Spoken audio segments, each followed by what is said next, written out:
welcome to Tarmac. You joined me today on a very special video because this behind me is the all-new Volkswagen Amarok Aventura, and I'll get into why it's special in a minute, but it's a relaunch of the Wolf and we're here to see if it's special enough to wear the VW badge and the Amarok badge. So come, let's take a look at this. Now, we all have those particular cars that are special to us for various sentimental reasons, and one of them for me is the Volkswagen Amarok Aventura. Why is it special? Well, because the previous generation Amarok Aventura was actually my very first review with Tarmac Life, and that's going back now almost 5 years ago. So it's been a long journey, and it started with the Amarok Aventura, and here I am nearly 5 years later with the brand new Volkswagen Amarok Aventura.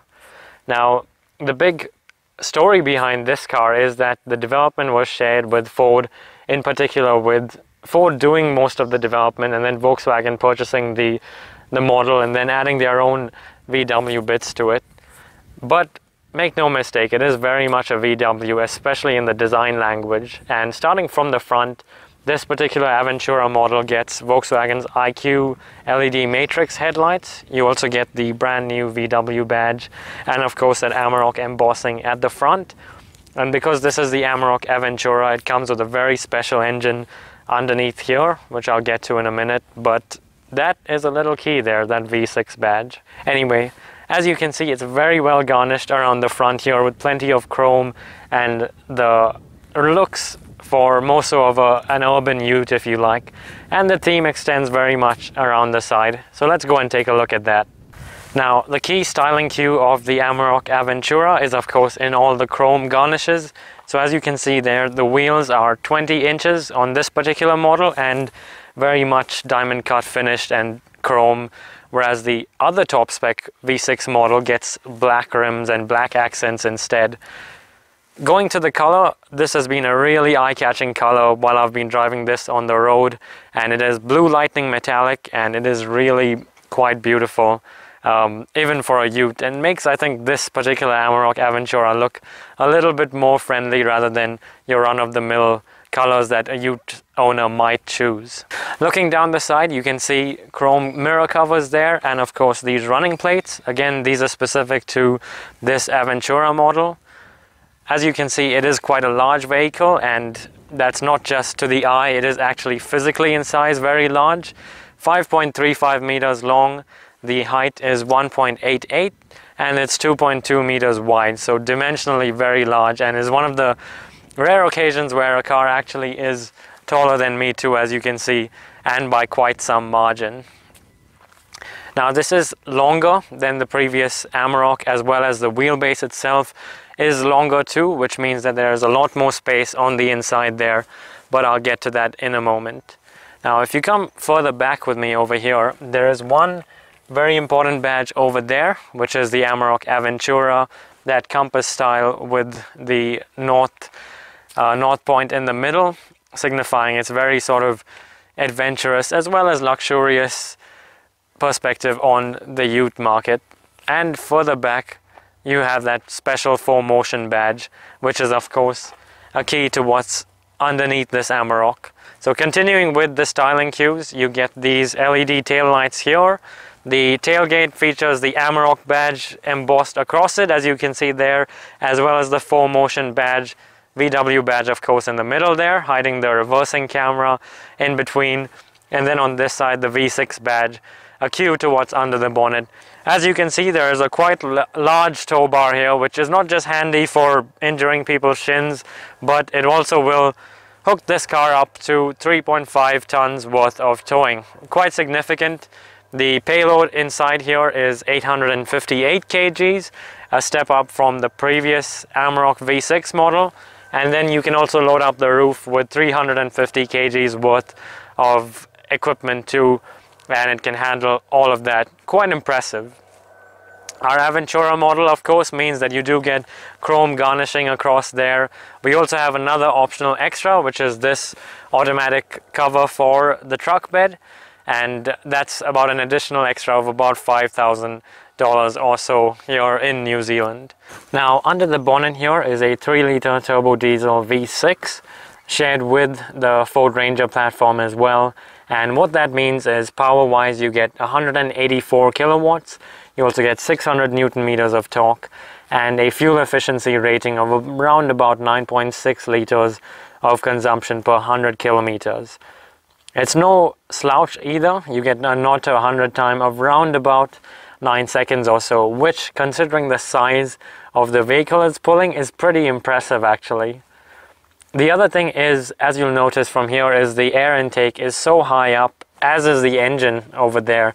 And what that means is the wading depth in particular of this Amarok is now 800 millimeters. That's huge and a massive improvement again over the previous first generation Amarok, just like the interior.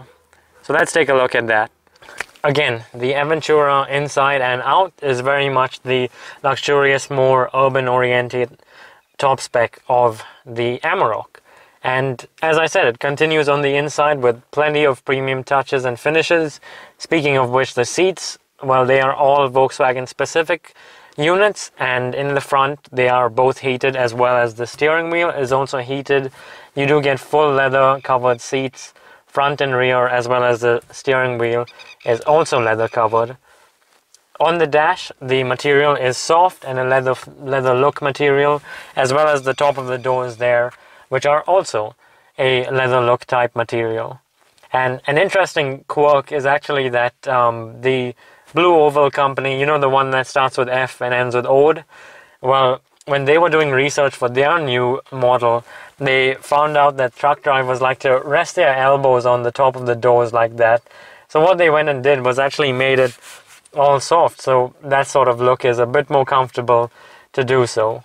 Speaking of the comfort aspect, the air conditioning, I've got to say, works really excellently in the Amarok. Not to forget the seat heaters as well, which turn to sort of a scorching temperature very quickly. Handy for some of the cold evenings we've been having. For those cold evenings, you'll need storage for your gloves and beanies and stuff, and this Amarok has got plenty of cubbies and things as well in that respect. So generous sized door bins down the side. You've got 2 different types of glove boxes over here, and you've got a generous under armrest storage there, 2 cup holders as well, and the back of course has some seat pockets, as well as the seats are also foldable for you to then hook your top tether points onto. So they have really thought about the practicality aspect as well as the comfort aspect, and that of course continues into the technology, which again has taken a massive step forward, but not just in terms of the screens and things, in terms of the off-road capability as well. So you have this gear shifter in the middle, which is the new claw style gear shifter. It has a manual mode on it as well with buttons on the side. You do get this shifter for your different four-wheel drive, or drive modes rather, and there are 4 different ones of course. 2-wheel drive, and then 3 different types of 4-wheel drive modes. You can actually have that Volkswagen 4Motion in permanently on, rather than just sort of kicking in every now and then.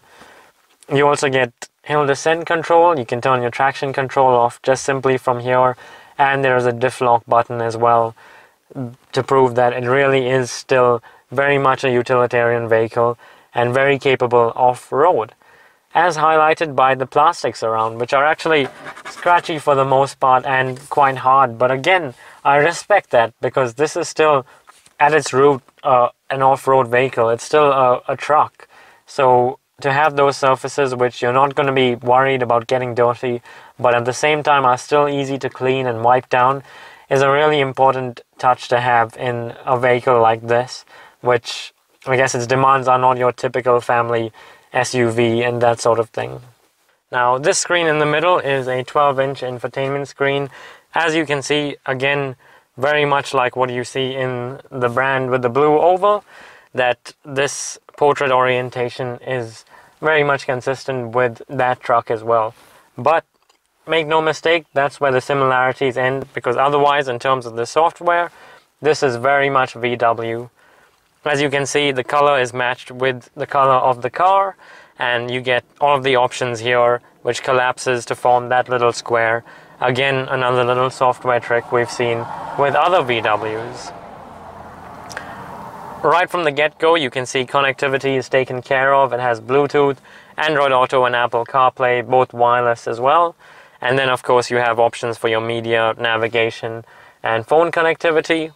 But the really key thing is that look at the shortcuts down the bottom. You can just click climate there and it brings up this climate menu there. And similarly with the seat heaters, the shortcuts are right down there. And where it says off, that is a temperature shortcut.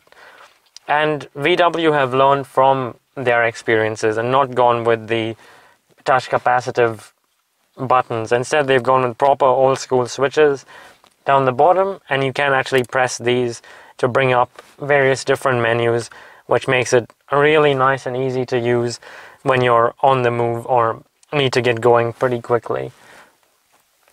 The other key thing that this system connects to is actually the, as you can see, their driver assistance settings, and then of course the safety settings.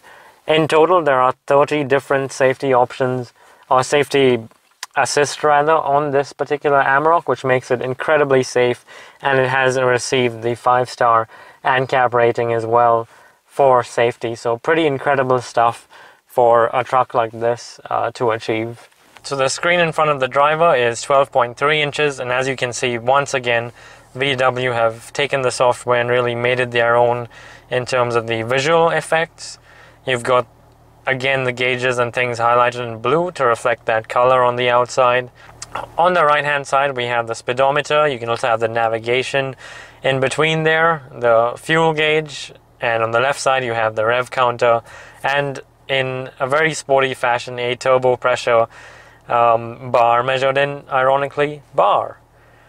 The screen in the middle is really the one you want to keep your eyes on though, because that's where you can change all the sort of looks and things just by pressing buttons on the steering wheel.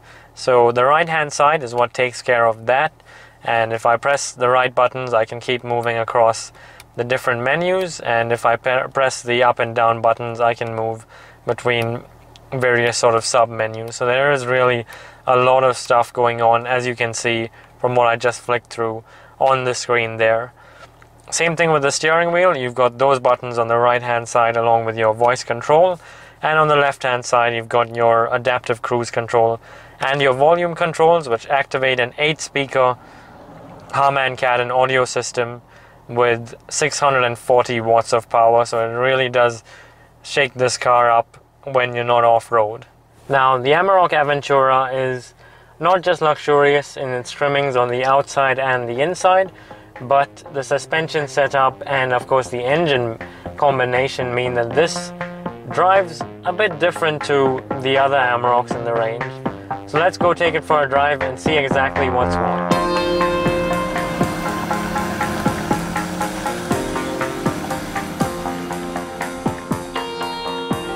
Okay, so we're on the drive with the new Volkswagen Amarok Aventura V6, and once again I'm joined by Harry this time instead of Dave as usual. And let's start with Harry's first thoughts. Yeah, I just left the driver's seat after a little bit of driving on the new Amarok, and yeah, first impressions are great. It's great to see how far trucks have come over the last few years. And the Ranger was already a very good vehicle, and it feels like VW has put enough effort to differentiate the Ranger and make it even more of a sort of more road-going sort of vehicle that is very good, very good. I'm impressed. Absolutely, and I think Harry just, I guess, broke the myth in a way of what people have been asking about this new Amarok, is whether it is different enough than the Ranger, because honestly a lot of companies do that platform sharing sort of thing these days. We can name several, I think, just offhand, but the downside of that is that both brands tend to lose some sort of authenticity because of the platform sharing. Cars eventually just become like rebadged models of each other. But in this case, Volkswagen have definitely put their own stamp on the Amarok and made it different enough, made it, I think, properly a VW rather than just a rebadged Ford. And that really works to its strengths. I think Harry spoke about the drivability of the Amarok as well. He really did put it through a couple of corners, and I'll let him give his verdict on that. Yeah, so the majority of the review was recorded in a little bit of a mix between twisty roads and a little bit of gravel, off-roady kind of driving, and it really showed all the strengths of the new Amarok in both kind of scenarios. On the tarmac, it was really confidence-inspiring, and it didn't take long for us to really understand how capable the truck actually is. And again, it just goes a long way to show how much effort has been put into this new platform to make it handle all these kind of terrain so well. Absolutely right, and I think Harry did say it shouldn't handle this well, frankly, because it really did.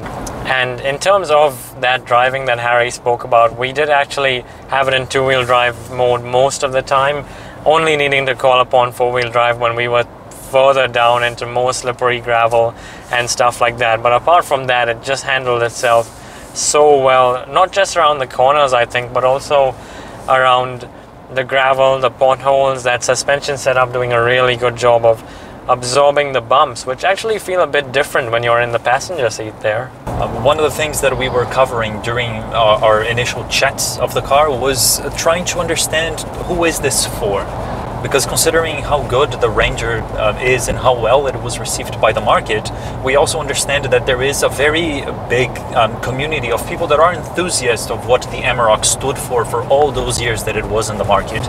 So it was really in VW's best interest to make sure that this was different enough from the Ranger, while still bringing everything that people that are VW owners and fans would expect. And as you can see, as we are taking a few bends with the Amarok, it's completely not phased by any of it. It really has that sort of road-going kind of DNA that translates very well to this truck size and this configuration here. And I'm very, very happy with it. Nope, absolutely. And I mean, we were talking about the rocking from side to side and the movement that the normally trucks like this do have with this body bolted onto a ladder frame chassis, but the Amarok just does without, honestly. It manages to be so firm just in general, off-roading, stuff like that, while still offering a comfortable ride, I think, whether you're the passenger or the driver. From a drivability point of view, I've got to say, as the driver, it just handles really well. It is a big car, yes, but the fact that it turns, I think, so well, and the V6 pulls hard and stuff like that, you forget sometimes how big the vehicle actually is, and it is quite huge on the road. When we were doing our initial city driving portion of the review, it was very clear to us, coming from small vehicles, both of us, how big this is on the road. And it comes to help with the amount of technology that this car has, with the sensors everywhere and the 360 camera. It really helped us maneuver the car around town and shrink it just a little bit, but you are still very conscious about how big of a footprint you are taking on the road.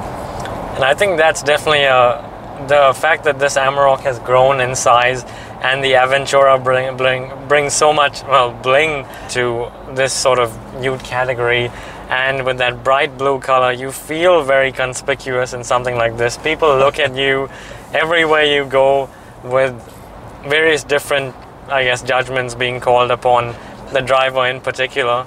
But I've got to say, it makes the driver feel conscious of the size of the vehicle on the road, the amount of space you're taking, how high up you sit as well is very obvious in something like this. Yeah, and at least you do all of that in a lot of comfort, because alongside the bright color and all the bling that comes on the outside, the Amarok has always been known for being a little bit more car-like than the other trucks, and this is still very much the case. It's so comfy in here, with dedicated VW seats and the quality of the materials throughout.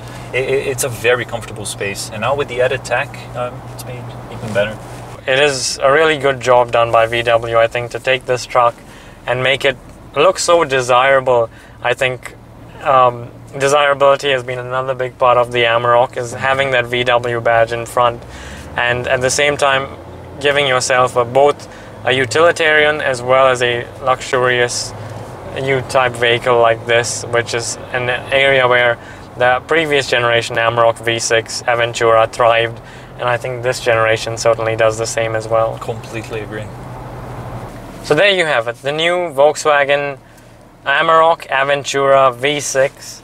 I mean, it's the top spec Amarok, it's the urban orientated car, and it does really well, not just to attract looks and, you know, all of that you want your flashy Ute to, well, attract, but it does really well off-road too, and in the corners, and frankly in the practicality department as well as the tech. I mean, it's just a really good all-around Ute, and I think Harry will probably back me up on that too. Yeah, I could not agree more. In a country where Utes are so popular, like in New Zealand, the new Amarok is a solid addition to this new segment. It differentiates itself to make it a special offering, and yeah, I'm thoroughly impressed. Yes, at the same time, there is one major drawback I can think of, and that is the price. Our fully loaded model comes at over 100 grand, which is a lot for a Ute at the end of the day. But again, it's probably one of the best ones out there, and it is based on an excellent one too, as we know. No question. So there you have it, the new Volkswagen Aventura Amarok, or rather Amarok Aventura V6, and it is one heck of a Ute. Thanks for watching. Make sure you subscribe to Tarmac Life, and if you want to watch our previous generation Amarok Aventura review. Your first ever video. Exactly, my first ever video with Tarmac Life. It'll be in the description as well. See you next time. Bye.